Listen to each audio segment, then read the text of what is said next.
Hoy tenemos con nosotros a Alejandro Martín, quien es gestor y socio en Oros. Hola Alejandro, bienvenido a nuestro podcast. Es un placer tenerte por aquí para hablar de vuestra gestora y el estilo de inversión que aplicáis. Hola Daniel, un placer estar aquí. Muchísimas gracias por invitarme.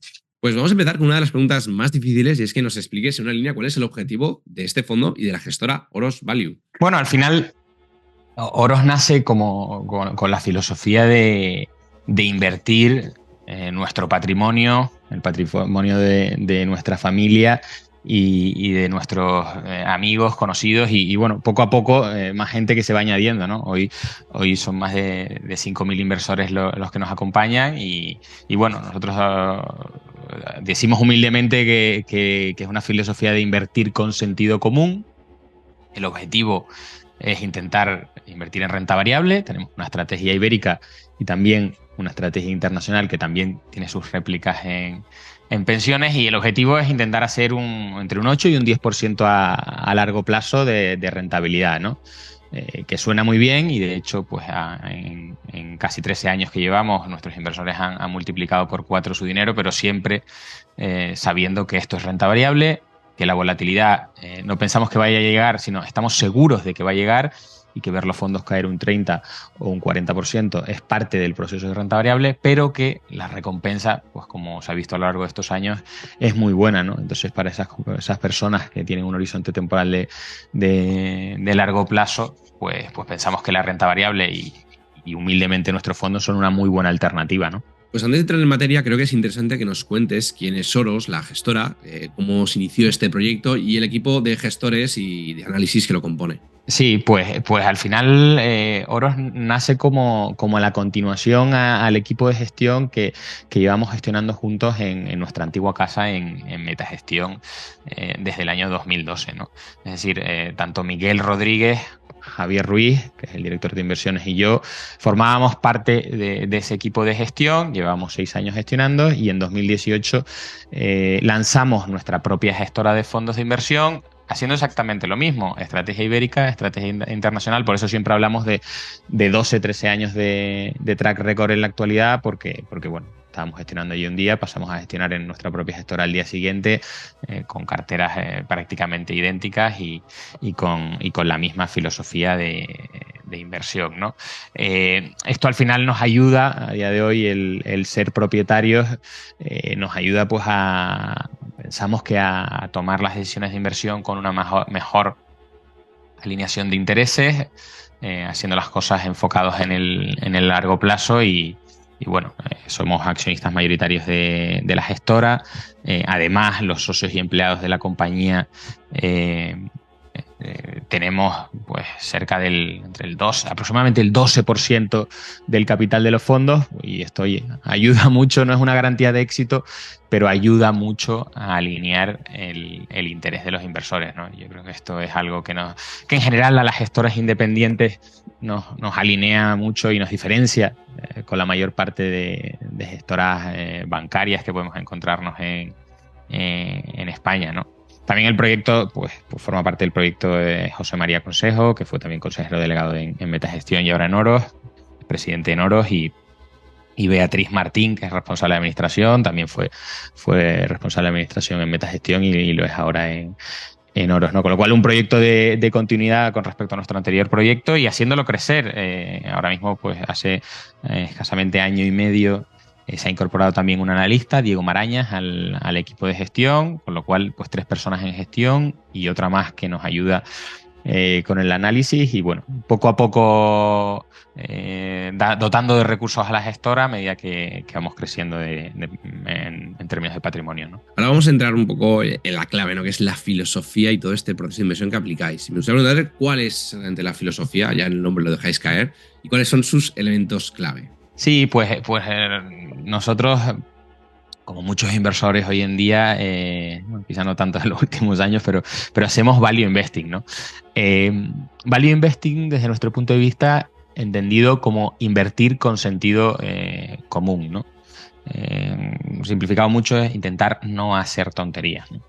Nosotros lo definimos con 5 principios de inversión: negocios que son fáciles de entender, con ventajas competitivas, con una situación financiera solvente, bien gestionados y, por último, comprados al precio adecuado. Nosotros, para comprar una compañía, necesitamos en el fondo internacional que tenga al menos un potencial del 50%. Y resalto esto del potencial porque en los últimos tiempos parece que yo hablo con muchos inversores, sobre todo inversores jóvenes, y mucho también con la fibra de indexados, ¿no? Parece que la valoración ya no importa, ¿no? Pues para nosotros esto sigue siendo un pilar. Al final la valoración y los potenciales son la brújula que guía nuestras decisiones de inversión, ¿no? Con lo cual pongo mucho énfasis en comprar barato. Eso sigue siendo relevante porque para poder hacer muy buenas rentabilidades a largo plazo tienes que haber comprado no solo buenas compañías, sino haberlo hecho al precio adecuado. Y dentro del análisis fundamental de este enfoque value que aplicáis, ¿qué elementos y qué métricas son más importantes para vosotros cuando vais a este análisis de una compañía, ¿no? ¿Qué es lo que miráis, esos ejes fundamentales que tenéis que valorar dentro de una empresa? Bueno, pues en cuanto a ver, nosotros depende un poco de qué tipo de compañía estemos hablando, ¿no? Nosotros, por ejemplo, en los últimos tiempos hablamos, por ejemplo, en la cartera internacional tenemos holdings. Pues con los holdings muchas veces se habla, claro, antiguamente decíamos, nosotros cotizamos, nuestro fondo cotiza a PER 6. ¿No? Hablamos de un PER siempre. El PER, digamos que puede ser esa madre de esa raíz principal de las valoraciones, ¿no? Ese múltiplo que pagas y tú esperas vender por un múltiplo más alto, ¿no? Lo que tú pagas, la rentabilidad que tú estás comprando, ¿no? Si tú compras a un PER 5, pues esperas obtener una rentabilidad del 20% de esas decisiones, ¿no? Para nosotros ese PER es un PER normalizado, nosotros lo denominamos un EV Free Cash Flow, es decir, un Enterprise Value, valor de empresa, entre el flujo libre de caja que genera la compañía. Pero esto sirve, por ejemplo, para, en general, negocios industriales, de consumo, digamos que generan flujos de forma sencilla. Por simplificarlo mucho, ¿no? Pero luego tenemos los holding, que para nosotros en los holding pues es importante la valoración de esos holding y el descuento con el que cotizan, porque pues muchas veces es una amalgama de negocios muy diferentes, pues que no se puede valorar de forma tan sencilla, ¿no? Y luego tenemos un tercer grupo que en los últimos tiempos ha incrementado su peso en nuestros fondos, que son las compañías financieras, que ahí solemos valorar a precio sobre el valor en libros, ¿no? Con lo cual, y también ese precio de valor en libros en función de un ROE, de un retorno sobre el equity, sobre el patrimonio que ese valor en libros genera. Con lo cual, digamos que cada compañía y cada negocio dentro de la cartera pues tiene esas métricas que son, pues digamos, de mayor relevancia en cada sector, ¿no? Y dentro de todos estos sectores que has comentado o tipos de modelo de negocio, quería preguntarte cuál es este proceso de generación de ideas, ¿no? ¿Cómo hacéis para ver que vuestro universo de inversión, cómo lo filtráis para llegar a estas ideas que vais a analizar y que luego acaban llegando a la cartera? ¿Cuál es este proceso de generación de ideas? Bueno, pues aquí hay absolutamente de todo, ¿no? Desde compañías del mismo sector, compañías competidoras, compañías incluso cuando vamos a hacer una visita presencial a una fábrica, a una planta, lo que sea, o cuando nos reunimos con un equipo gestor, pues feedback que nos dan esos directivos. También hablamos con muchos compañeros de profesión que nos recomiendan cosas. Incluso no es lo más habitual, pero incluso algunos clientes, inversores de nuestros fondos, que son así muy, muy curiosos, que invierten por su cuenta y demás, nos proponen ideas. Al final, la fuente es múltiple, las casas de análisis también, ¿no? que escriben su propio research y nos lo envían, ¿no? Al final la fuente de ideas es múltiple, pero como todo, aquí al final hay que hacer el trabajo. Por mucho que alguien te cuente una buena idea, es hasta que tú dedicas un mes, 2 meses, 3 meses, el tiempo que haga falta para entender bien y analizar la compañía, y tras esas horas, pues cuando realmente se produce la convicción en esa idea, ¿no? Los últimos tiempos, de hecho, te diría que para nosotros la mayor fuente de nuevas ideas a la cartera han sido ideas antiguas. Es decir, que aproximadamente, no lo sé, es más normal en el fondo ibérico, ¿no? Porque es un fondo, pues, es un mercado estrechito. Pero en el fondo global, pues que no sé si 30-40% de las ideas nuevas o incluso 50% de las nuevas ideas que han entrado eran compañías que ya habíamos tenido en cartera, ¿no? Y te pongo el ejemplo de la compañía sísmica noruega TGS Novec, que la hemos tenido hasta 7 veces en cartera, ¿no? Entonces nosotros digamos que no pretendemos meter el gol por la escuadra. Nosotros si al final es una compañía que conocemos, que hemos estado invertido mucho tiempo y vemos que el portero se ha tirado a un lado y nosotros podemos tirar la pelota al otro lado y con poquito riesgo, pues eso es lo que hacemos, ¿eh? No intentamos inventar nada nuevo, no inventar la rueda, intentamos hacer cosas sencillas, cometer el menor número de errores posibles y, claro, siempre hablamos de que cuanto más tiempo está uno invertido en una compañía, mejor la conoce, mejor conoce a las personas que están detrás, mejor conoces a los negocios, mejor conoces a los competidores. Entonces, pues muchas veces es la salida más fácil. Sobre todo cuando las puedes comprar pues por una parte de, de lo que las has vendido pues 2 años antes, ¿no? Por decir un ejemplo. Entiendo que ese proceso de compraventa, por decirlo de alguna forma, de las mismas compañías viene por esta presión en las valoraciones, ¿no? Un punto que es importante en vuestro modelo de negocio y os hace comprar y vender según se acerca a ese valor objetivo o si vuelve a tener potencial, ¿es así? Sí, efectivamente. Nosotros siempre hablamos del rebalanceo de carteras. Al final se nos pregunta muchas veces, ¿y cuál es la rotación del fondo, ¿no? Nosotros hacemos mucha rotación, pero una rotación derivada de las mismas compañías que van subiendo de peso o van cayendo de peso en el fondo, ¿no? Lo normal, lo que suele suceder es que a medida que las compañías van bajando su precio y los fundamentales no se deterioran, nosotros incrementamos el peso en nuestros fondos, ¿no? También, pues cuando es una compañía nueva en el fondo, a lo mejor le damos un peso menor y con el paso del tiempo que la vamos conociendo más y reuniéndonos más con ellos le damos más peso. Pero sí, en líneas generales, tanto la convicción como la valoración son la brújula que digamos, van determinando ese peso, ¿no? en la cartera y que al final es la que va a generar los retornos de los fondos, ¿no? ¿Y cómo se realiza esta construcción de la cartera final? Una vez tienes las diferentes ideas con mayor o menor potencial, ¿cómo lo hacéis para construir esta cartera final del fondo, ¿no? Los pesos, posiciones de distribución por países, sectores, ¿hay algún tipo de regla? En general no hay un tipo de regla. Es verdad que el potencial es el que marca. El potencial siempre es el que marca, pero el tiempo también, como te decía antes, el tiempo también es una parte importante. Lógicamente, esa convicción en una compañía, llámalo el tiempo, llámalo convicción, llámalo conocimiento. Al final uno dedica un montón de tiempo al principio a entender una empresa, pero cuando va pasando más tiempo es que siempre puedes aprender más y vas mejorando, ¿no? Y ves cómo se comporta ese negocio a lo largo del ciclo y demás, ¿no? Entonces, básicamente es ese potencial unido a esa convicción lo que a nosotros nos hace generar esa cartera, ¿no? Los que te digo, la lejanía de una idea de inversión, pues resta convicción o el riesgo de divisa o el riesgo regulatorio. Hay un montón de cosas que te ayudan a comprometerte o a desanimarte más en los pesos que tú ponderas las compañías, ¿no? Pero es un proceso bastante artesano, no es un proceso, digamos, aritmético de decir todas pesan el 5% o si el potencial es el 150, entonces le toca el 5. Es un proceso en el que los números son importantes, pero no son lo único, ¿no? Y al final es parte de nuestro proceso de gestión, es parte de nuestra experiencia acumulada a lo largo de los años, ¿no?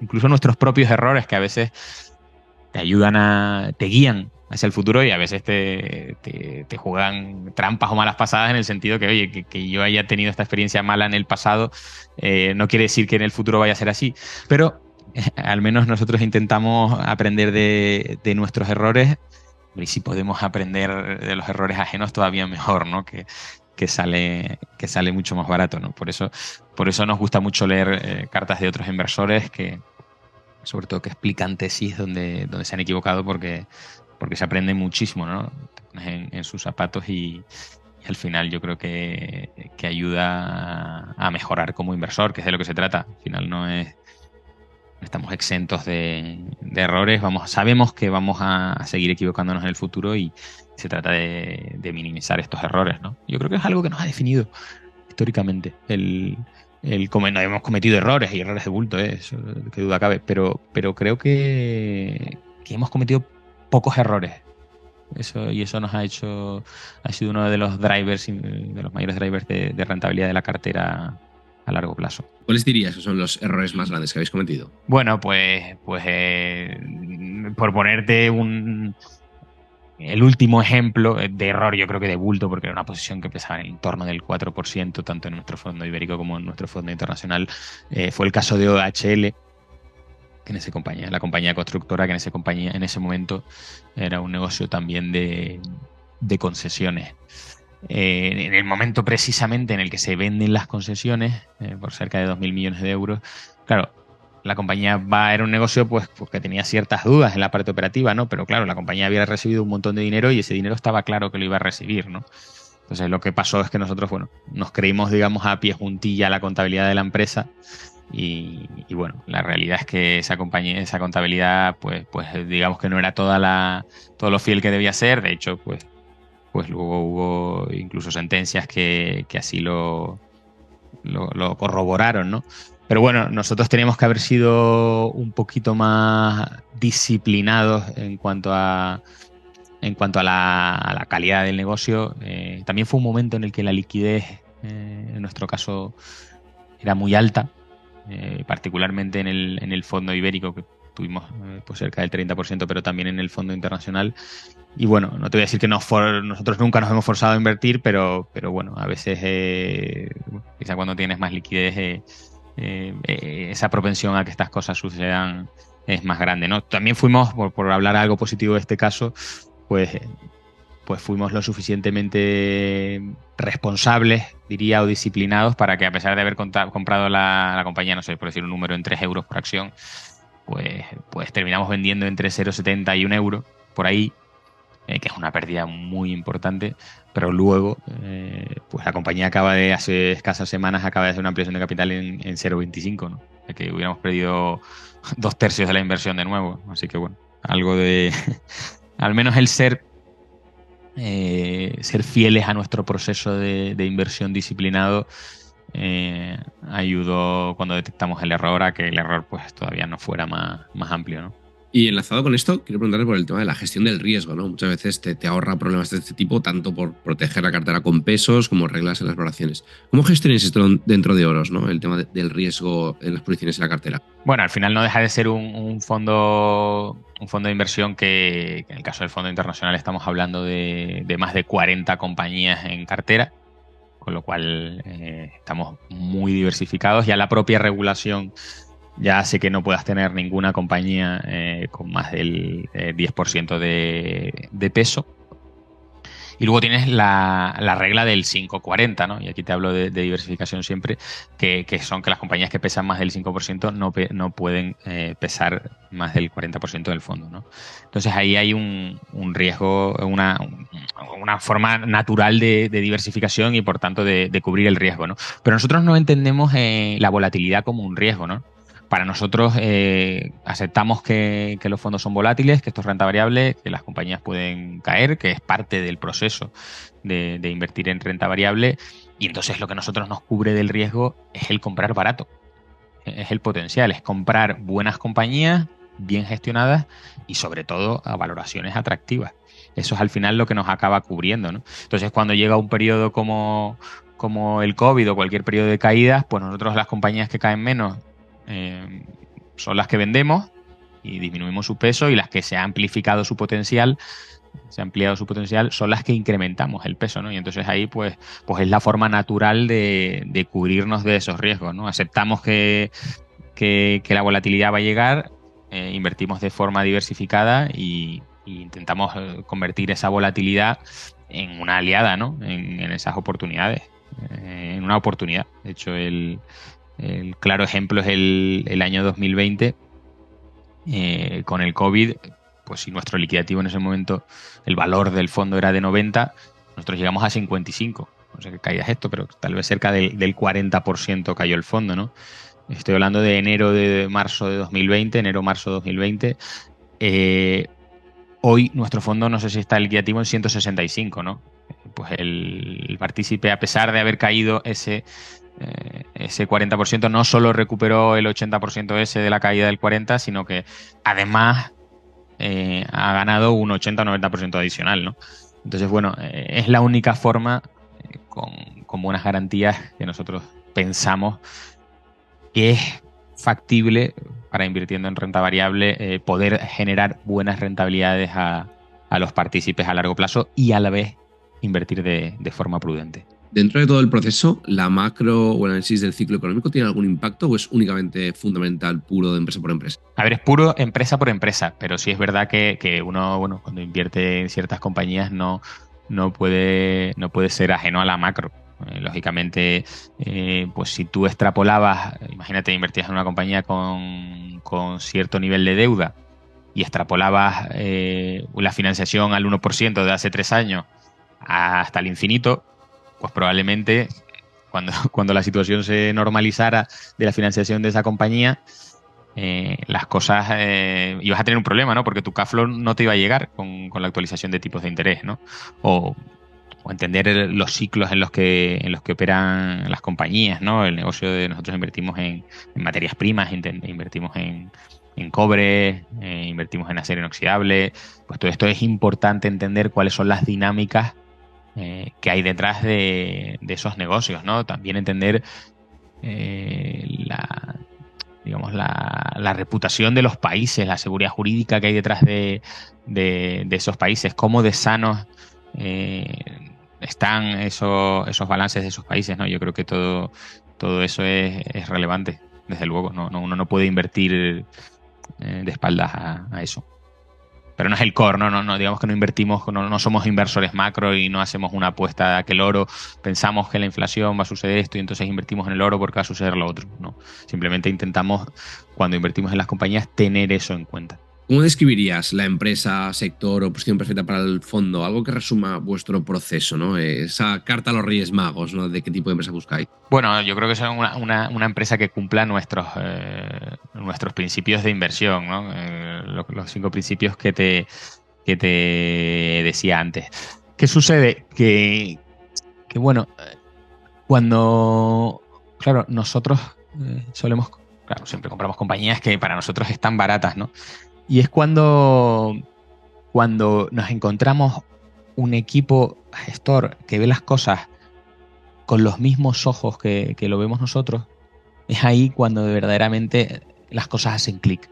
Bueno, el negocio sí, está bien, genera este retorno, es bueno, es un poco mejor, un poco peor, pero claro, cuando de repente hay un equipo gestor que es capaz de cristalizar todo eso, ahí es cuando verdaderamente se te iluminan los ojos, ¿no? Y me viene a la cabeza el caso de la compañía de leasing de aviones AerCap, con su consejero delegado en Gus Kelly.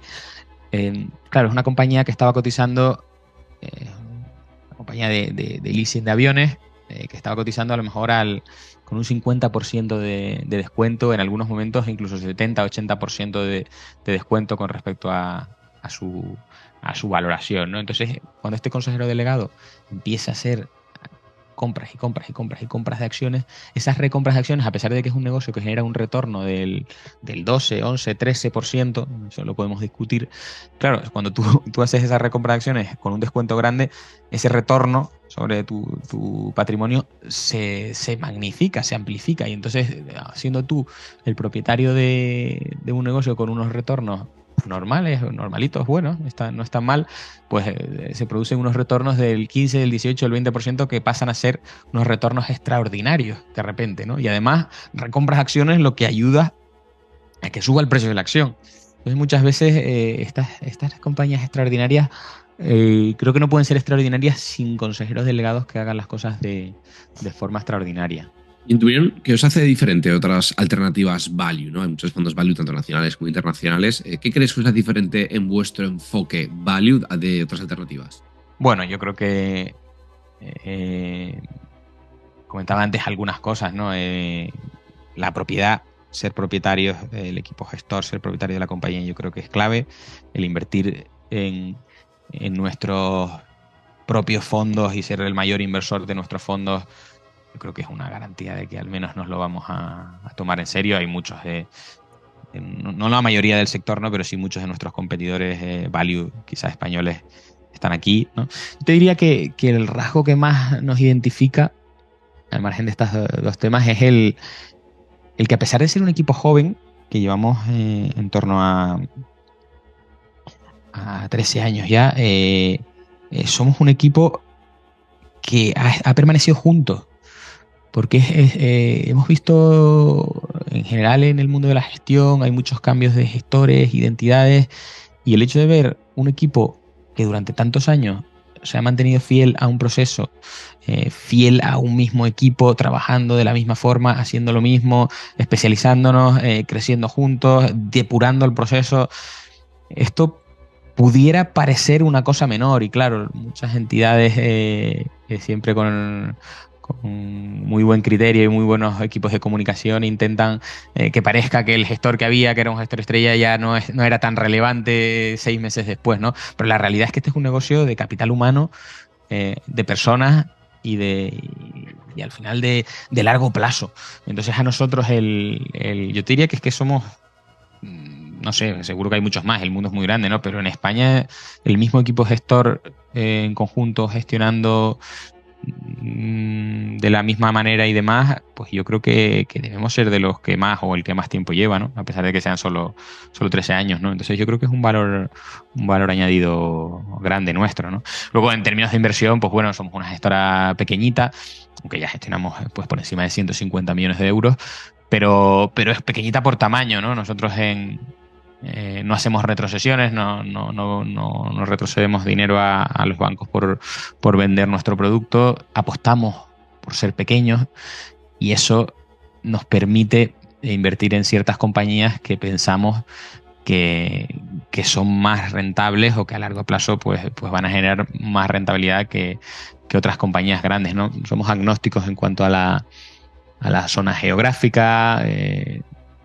Invertíamos en tecnología históricamente, ¿no? Ahora esto todo el mundo invierte en tecnología, pero en el año 2014, 2015, cuando teníamos en cartera pues Microsoft, Yahoo, eh, PayPal, eBay, un montón de Google, un montón de Booking, ¿no? Un montón de estas compañías. Pues ahí no invertía nadie, ¿no? Claro, esas compañías en ese momento pues cotizaban a valoraciones que eran una quinta o una séptima parte de lo que cotizan hoy en términos de múltiplo, ¿eh? No en términos de valoración que han hecho pues por 10 o por 15, ¿no? Pero bueno, en ese momento eran muy atractivas, ¿no? Ahí pues hemos salido un poquito de ese tipo de compañías, ¿no? Entonces, bueno, yo creo que hay muchas cosas que nos diferencian, ¿no? Pero yo creo que por resumirte, yo creo que el invertir en los productos, el ser los propietarios de la gestora y el ser un equipo de largo plazo, a pesar de ser un equipo joven, yo creo que marcan la diferencia.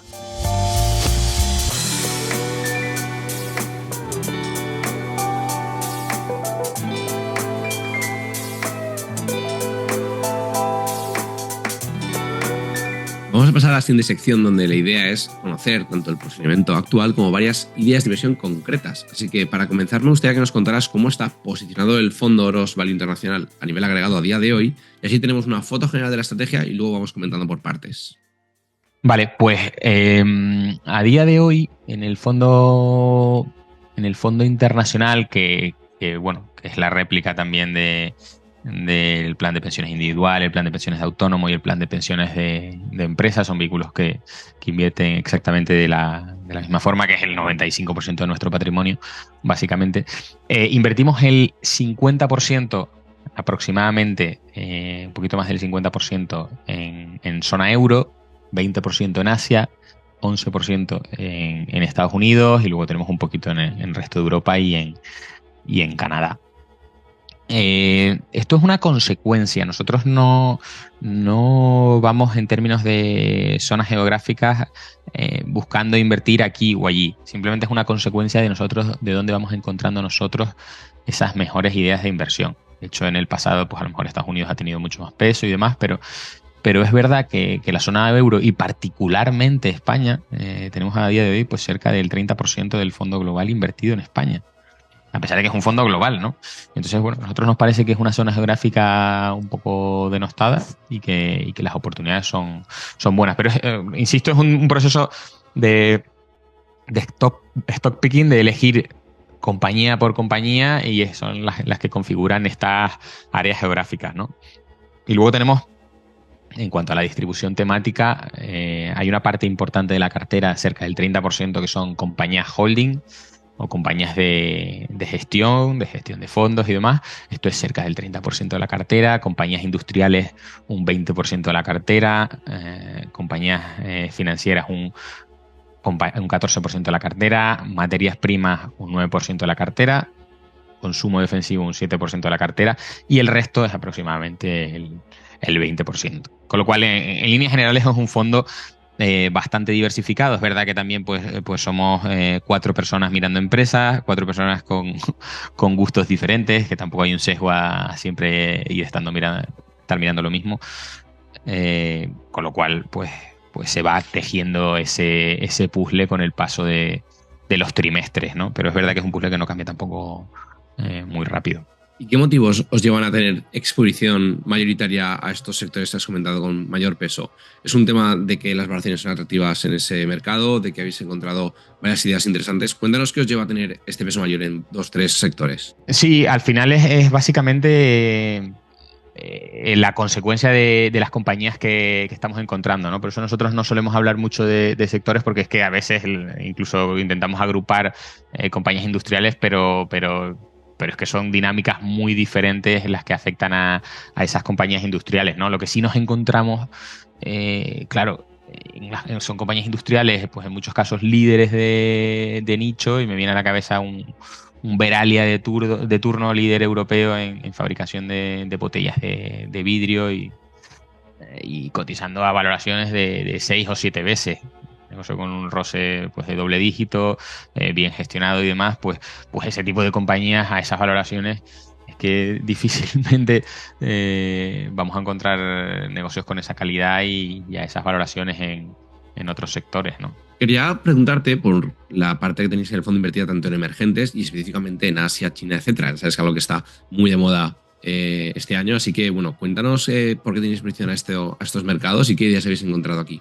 Principalmente nosotros tenemos un 20% de la cartera en Asia, pero básicamente es una exposición a China, compañías cotizadas en Hong Kong y cotizadas en Estados Unidos, pero que son compañías chinas, ¿no?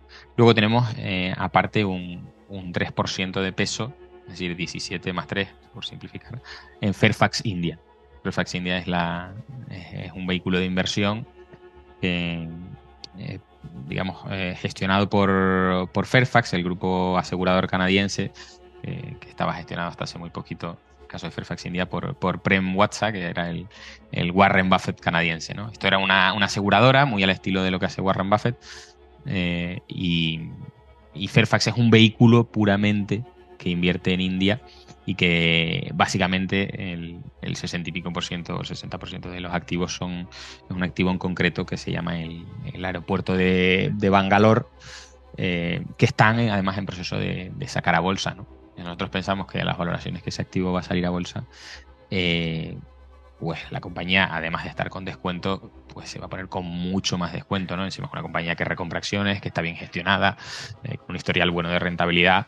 Y bueno, nos parece una idea de inversión interesante, ¿no?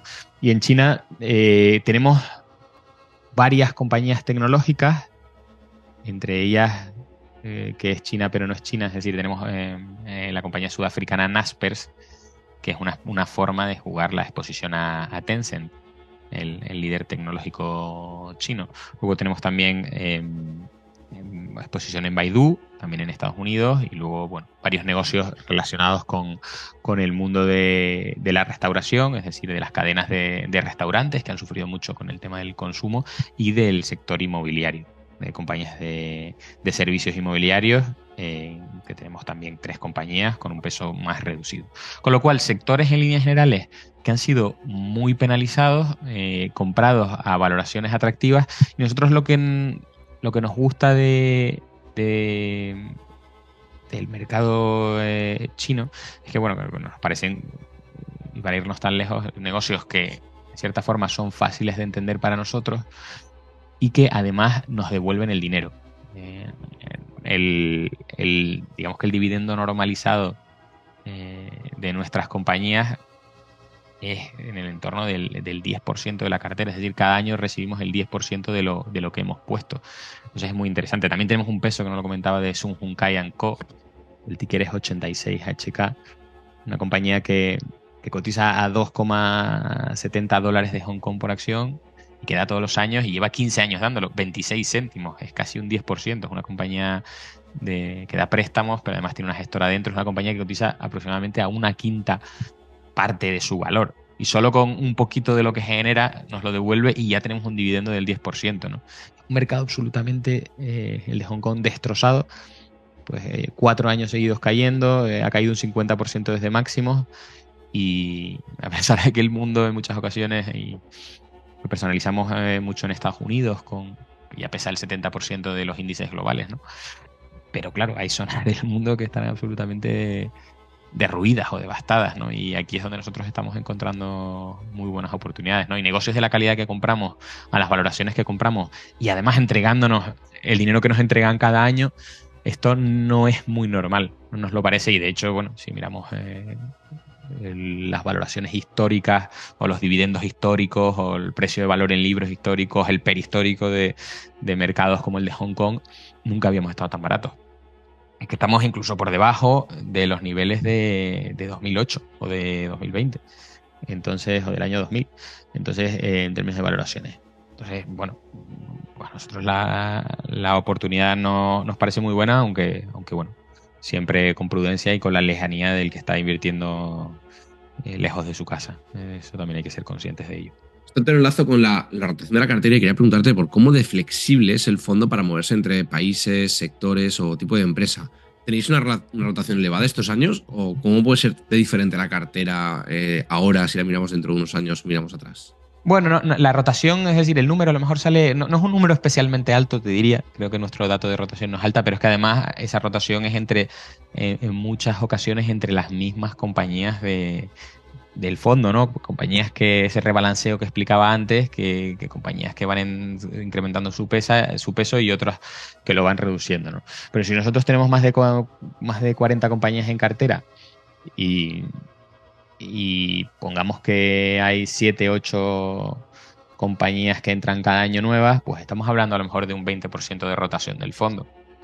Pues eso, cada trimestre que vayan entrando una o dos compañías nuevas, ¿no? Y una o dos que salen, que no tiene por qué ser así, ¿no? A veces pasan trimestres y no sucede nada, pero de media podemos decir que una o dos compañías entran, una o dos compañías salen y vamos así generando el valor. Pero en general uno mira nuestro top 10 de posiciones y mira el top 10 de posiciones de hace 5 años y tampoco se asusta o dice, oye, estos señores ahora qué hacen, ¿no? Pues no es especialmente llamativos los cambios que se producen, ¿no? Ahí somos como hormiguitas, ¿no? Vamos haciendo los cambios poco a poco, las entradas se producen con mucha convicción y las salidas, pues cuando el potencial lo va determinando, ¿no? Hay veces que, te pongo el ejemplo del fabricante de coches alemán BMW, pues que llevamos invertidos pues 13 años desde el inicio, ¿no? O Catalana Occidente, también llevamos invertidos 13 años. En ese sentido somos pacientes y, y, y creo que sobre todo cuando los equipos directivos están haciendo lo que tienen que hacer, pues no nos preocupa el estar invertidos en las empresas un largo periodo de tiempo. Pero sí, por simplificar de la respuesta, yo te diría que esa rotación de que el 20% de la cartera a lo mejor cada año va cambiando, pues eso es razonable, un 4% al trimestre. Sí, eso es razonable. Además, quería preguntarte por este sesgo que tenéis hacia small y mid caps, y es algo que veo en la cartera actualmente, en la exposición se ve claramente. Quiero preguntarte si es algo también estructural dentro de nuestro estilo de inversión o más fruto de las oportunidades y el tamaño de la gestora en la actualidad. Bueno, es una consecuencia, es una consecuencia de ir encontrando de lo que sucede con compañía por compañía. Es verdad que nosotros siempre hemos intentado defender, y por eso no hacemos retrocesiones, el ser pequeñitos, porque las compañías pequeñas así demuestran que a largo plazo son más rentables que las compañías grandes. Entonces, básicamente porque los fondos grandes no pueden, o los índices no pueden invertir en muchas compañías pequeñas. Entonces eso genera una ineficiencia de manual. Entonces a nosotros nos parece que ese es un caladero interesante en el que pescar y que solemos hacerlo. Pero no tiene por qué ser así.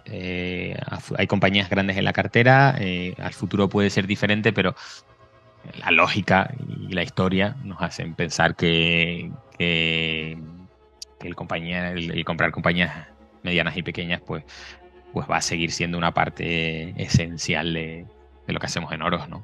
Me gustaría profundizar en el proceso de valoración de compañías que ya vimos conceptualmente al inicio del podcast y conocer así qué ratios agregados tiene la cartera, porque para mucha gente es bastante interesante saber pues, ratios medios de PER, de crecimiento, de deuda, etcétera, y eso les sirve para aclarar qué tipo de cartera estamos comprando. Así que, ¿qué métricas nos puedes destacar en la actualidad?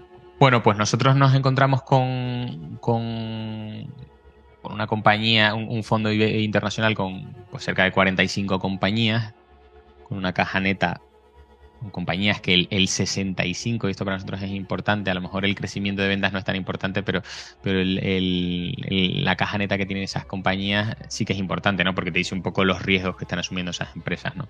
El 65% de las empresas tienen caja neta. O caja neta a 3 años, cuando nosotros lo calculamos, el 25% de las compañías de la cartera están recomprando acciones actualmente, con lo cual vemos que claramente hoy mismo hay un 25% de equipos gestores que ven que las compañías están muy baratas y están creando valor por ese lado. Y luego nos encontramos si lo dividimos en 5 grandes grupos, compañías holding y de gestión que cotizan con un 50% de descuento, y que el 70% de esas compañías que dicen, oye, esos holding que siempre son holding y siempre cotizan con descuento, pues el 70% están recomprando acciones, con lo que si cotizan con descuento y siguen cotizando con descuento, la creación de valor en términos por acción va a ser mucho más amplia a lo largo del tiempo. O sea que cada trimestre que pasan se vuelven mucho más baratas, ¿no? Esto es muy interesante en términos de destape de valor de estas compañías, ¿no? Esto es el 30% del fondo. Las industriales que decía antes, que cotizan a 6,5 EV free cash flow, digamos flujo de caja, que generan un retorno por encima del 13%. Esto supone el 20% de nuestro fondo. Las financieras, que son el 14% de nuestro fondo, que cotizan a 0,5 veces valor en libros y generan un ROE del 13%. Estas en concreto, que muchas veces el sector financiero pues no tiene la capacidad de reinvertir en el propio negocio en crecimiento, pues estas dan un dividendo medio del 6,5%. Luego el consumo defensivo ya es un poco más residual en la cartera, es un 7%, pues cotiza 5 veces flujo de caja, con un retorno sobre el capital empleado del 25%, y el resto de la cartera más o menos, con un retorno del capital empleado del 19%, cotiza en el entorno de las 5 veces, ¿no? Con lo cual, antes hablábamos siempre lo decía al principio, ¿no? De valoraciones de PER 6, PER 7, pero a medida que vas incorporando negocios, pues digamos, de su padre y de su madre, ¿no? Negocios diferentes a la cartera, pues esta simplificación a veces queda un poco floja, ¿no? Porque, por poner un ejemplo, cuando compro, siempre es que es una pregunta muy, muy recurrente, ¿no? ¿A qué PER cotiza tu cartera? Claro, pues es que tendrás que saber el tipo de negocios que tienes dentro de la cartera para poder decir eso, ¿no? Por eso el potencial nos parece más razonable, porque si tú compras un Merlin Property, ¿no? Que al final compras inmobiliario, es que el inmobiliario se compra a PER 25. Claro, si yo te digo que tengo un Merlin comprado, tengo mi cartera comprada a PER 14, me dices, oye, pues eso no es atractivo, ¿no? Claro, pero es que si te digo que estoy comprando un Merlin con una rentabilidad implícita del 7%, a lo mejor eso sí te parece mucho más atractivo. Entonces, por eso nos gusta ir desgranando entre los diferentes sectores para que se entienda mucho mejor esta valoración en conjunto de la cartera. Pero grandes rasgos es el potencial, que es el resumen de todo eso, es el 125%, que a pesar de las subidas de los fondos en estos 13 años, pues es un potencial que no está en la parte baja. Es decir, nosotros ahora mismo estamos 100% invertidos, el potencial está en la línea de los potenciales históricos que los empezamos a publicar, digamos, a desglosar en 2014, pues ya hace 10 años, y estamos en la línea media, lo que, bueno, nos hace pensar que con estos potenciales los retornos esperados a futuro pues deberían estar en torno a los retornos que se han producido en el pasado, ¿no? Esto tendría sentido, siempre pensando en el largo plazo, pero esto tendría sentido, ¿no? Y no es una trampa de vendedor, ¿no? Nosotros en el año 2018, y hablando en este caso del fondo ibérico, llegamos a tener la liquidez por encima del 30%. Nosotros, si no encontramos ideas, no invertimos, ¿no? Y somos en ese sentido honestos. En ese momento el potencial del fondo era el 22%, con lo cual la rentabilidad esperada del inversor era del entorno del 6%. Entonces ahí pues somos los principales inversores de los fondos, somos honestos y bueno, creo que al cliente y al inversor hay que tratarle como un adulto, hay que decirle las cosas como son. Yo, aunque el potencial sea bajo, que no es el caso, pues recomiendo estar siempre invertido, pero bueno, le damos al cliente la información que nosotros tenemos, que el cliente tome sus decisiones, pero siempre desde el punto de vista de la honestidad, ¿no? Creo que la transparencia también es uno de los rasgos que me preguntabas antes que nos define a nosotros. Hacemos cartas trimestrales súper extensas. Contamos siempre en Rankia semestralmente pues todas las entradas que ha habido nuevas a los fondos. Seguimos reportando a la Comisión Nacional del Mercado de Valores nuestras cartas trimestrales con todas las posiciones, que es algo que ya apenas hace ninguna gestora. En ese sentido yo creo que somos honestos y que nuestro inversor lo valora. Quiero hacer una pequeña pausa en esta entrevista para comentarte que hemos lanzado nuestro nuevo proyecto, Astralis Funds Academy. Es una web totalmente gratuita de divulgación financiera con el objetivo de que cualquier inversor pueda formarse en el universo de los fondos de inversión y descubrir nuevas ideas de inversión. El contenido está dividido en 3 bloques diferentes. Primero tenemos la formación, desde básica, avanzada hasta tipos de formación sobre cómo analizar fondos, entrevistas a gestores donde analizamos y conocemos las mejores estrategias del mercado y por último tesis de inversión sobre fondos de inversión donde nuestro equipo los analiza y explica para que entiendas perfectamente en qué consisten sus estrategias. Te invito a visitar nuestra web Astralis Funds Academy para así conocer todo este tipo de contenido y estar al día de toda la actualidad que vamos publicando. Espero que te guste y que sea de utilidad para invertir mejor en fondos de inversión.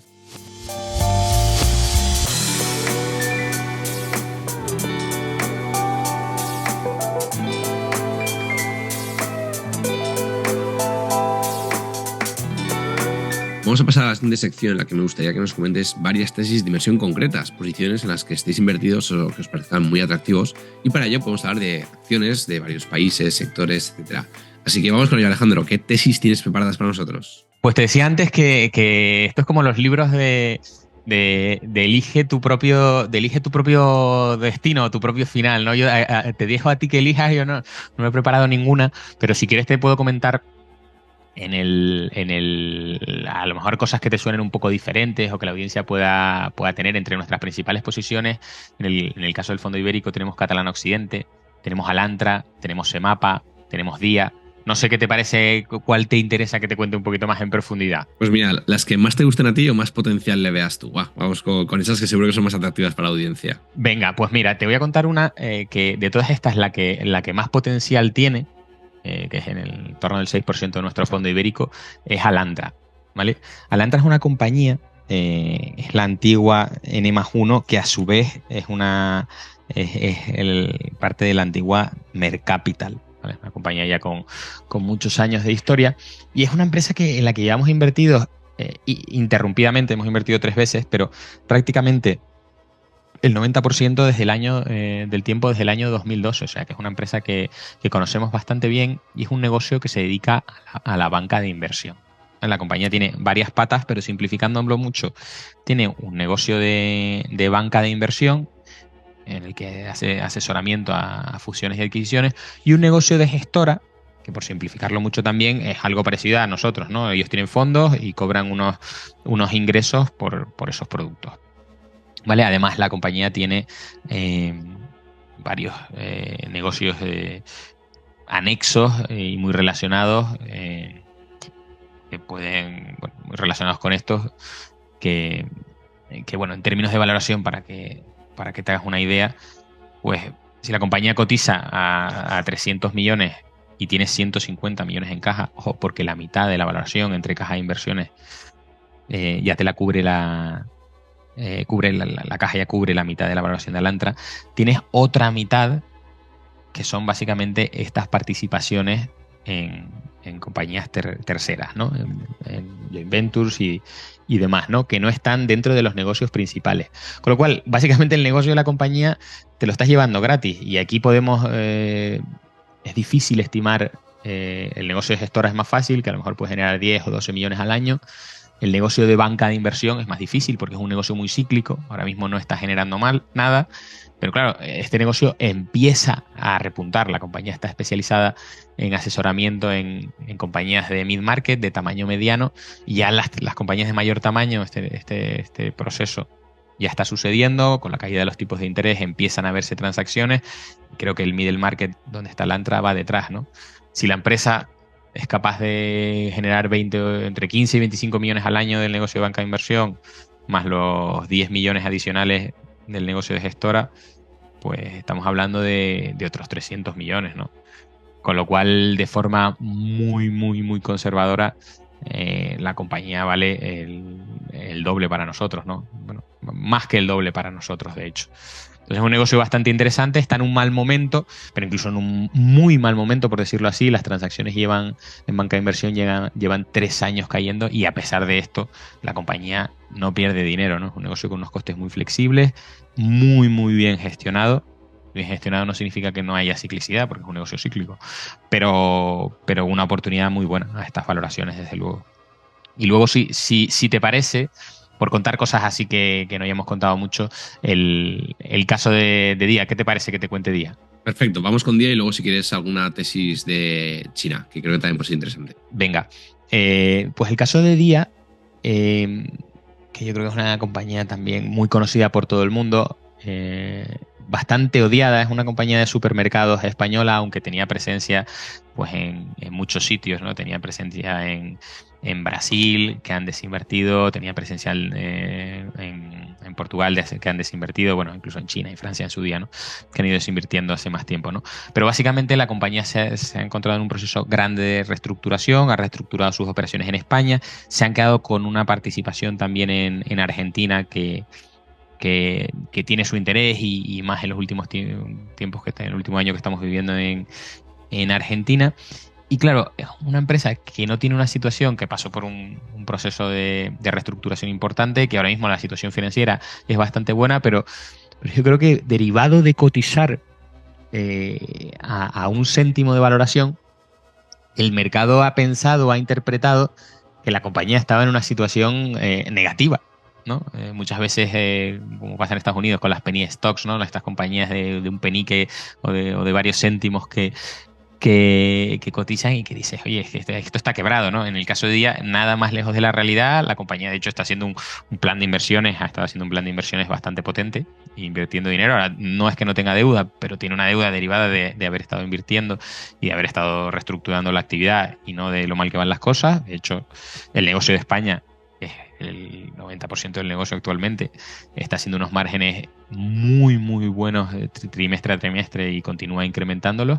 Y de hecho, creo que es hoy o esta semana se vota hacer un contra-split de la compañía, que bueno, es un poco ridículo que yo venga aquí a contarles esto, pero que es algo que en principio no debería, en términos económicos, causar ningún tipo de catalizador a la compañía. Pero creo que la percepción del inversor de ver una compañía cotizando a 1 céntimo o a 15 euros, creo que va a ser diferente, y creo que esto va a permitir a muchos inversores alejar ese estigma que creo que tiene Día ahora mismo. También de la mano, lógicamente, de un plan de negocio pues ya por escrito, solvente y demás, pero bueno, creo que es un equipo de gestor bastante razonable, un buen equipo gestor con experiencia en la industria, y creo que es una compañía que está cotizando a unas valoraciones bastante atractivas para el negocio. No es un negocio sencillo el negocio de los supermercados, es un negocio muy competido, pero creo que Día, lo que queda de Día, que es una cosa pequeñita en comparación con lo que fue en su día, pero con un posicionamiento súper atractivo, ¿no? Una compañía interesante. Te puedo contar, por ejemplo, no sé, por ejemplo, te puedo contar el caso de Pluxee. No sé si conoces la compañía francesa Edenred. Vale, es una compañía, Edenred hace varias cosas, ¿no? Pues Pluxee es una decisión del grupo Sodexo. Pluxee básicamente se dedica a hacer retribución flexible, ¿no? Lo que aquí conocemos como pues ticket restaurantes, la gestión depende del país, ¿no? Pero aquí en España, por ejemplo, en la retribución flexible tenemos la gestión de las guarderías, tenemos la gestión de tarjetas transporte. Es decir, es una retribución que permite al empleado que no tenga que pagar impuestos por este tipo de servicios, ¿no? Se establece antiguamente se hacía como con cupones o en papel, tickets en papel, y ese proceso se está simplificando, digitalizando y llevando al mundo digital, ¿no? Hoy, incluso en Oro, somos clientes de la compañía. Ellos son líderes, ¿no? Una compañía líder en Europa, con los dos líderes junto con Edenred. Y al final, con cuotas de mercado, pues dependiendo del mercado, pero en el entorno del 25%. Es un negocio bastante interesante porque la compañía, al emitir estos cheques, digamos que le cobra al cliente, es decir, le cobra a Oro pues un 1, un 2, un 3, un 4%, depende de la empresa, por ese servicio, y luego le cobra al restaurante, por ejemplo, por ese servicio. Es decir, cuando yo voy a pagar al restaurante le dan 100, pero ellos se quedan con 4, ¿no? Entonces es un negocio muy recurrente, un negocio que va creciendo, que crece en todo el mundo, que además cada vez la gente intenta, pues, de la forma en la que puede, pagar menos impuestos, y que además se beneficia de una particularidad muy grande, y es que estas compañías tienen lo que se llama el float, o ese capital flotante, ese dinero que se queda en la cuenta corriente desde el momento en el que la compañía te lo pone hasta que tú te lo gastas. Y ese float, ese flotante que permanece a largo plazo, que parece que entra y sale, pero al final, pues entre todas las transacciones, permanece a largo plazo, y se permite que los clientes, que la propia Pluxee pueda invertir, ¿no? Esto genera, pues, a la compañía casi un tercio del EBITDA de la compañía, ¿no? Entonces, a medida que la compañía va creciendo y se va haciendo más grande, esto le permite, pues, que esa línea de negocio todavía se vaya creciendo, ¿no? Además, es un negocio en el que te pagan por adelantado, el capital circulante a medida que vas creciendo te hace que tengas más dinero por adelantado, un negocio con un viento de cola buenísimo, con tasas de crecimiento, pues, del entorno por simplificarlo, del 10% al año, incluso más, ¿no? Y una compañía que, bueno, por ciertas cuestiones regulatorias que yo creo que a lo mejor no merece la pena entrar, bueno, varios temas regulatorios, pero entre ellos en algunos países que se habla de limitar. En Italia, por ejemplo, se habla de limitar lo máximo que se le pueda cobrar al restaurante del 5% y demás. Pues eso, derivado también de que es un spin-off, que es una compañía que ha hecho esa segregación, esa separación de su matriz hace escasos meses, y ha quedado un poco huérfana, sin un inversor natural, desconocida por el mercado. Pues muchas cosas han hecho que haya quedado un poco olvidada, pero es una compañía que está cotizando a 8 veces EV Free Cash Flow, y que para nosotros es un negocio que tiene que valer más de 15 veces, ¿no? De hecho, estas dos compañías líderes en el sector han cotizado históricamente siempre por encima de las 15 veces, ¿no? De hecho, Edenred está cotizando un poquito por debajo de eso ahora mismo, ¿no? Con lo cual, nos parece, pues, una idea súper interesante, y nosotros que tenemos muchas compañías en estos tiempos cíclicas en la cartera, financieras, que a veces pueden ser percibidas por el inversor como de más riesgo, aunque a nosotros nos parece que valoraciones atractivas pues son incluso una mejor inversión. Aquí creo que estamos ante el caso contrario, ante esa compañía de muchísima calidad, que además ahora mismo pues podemos comprar a valoraciones atractivas. Pues esto es todo, Alejandro. Muchísimas gracias por tu tiempo y por explicarnos tanto nivel de detalle vuestra filosofía y estas tesis de inversión. Muchísimas gracias. Gracias a ti, Daniel. Un placer.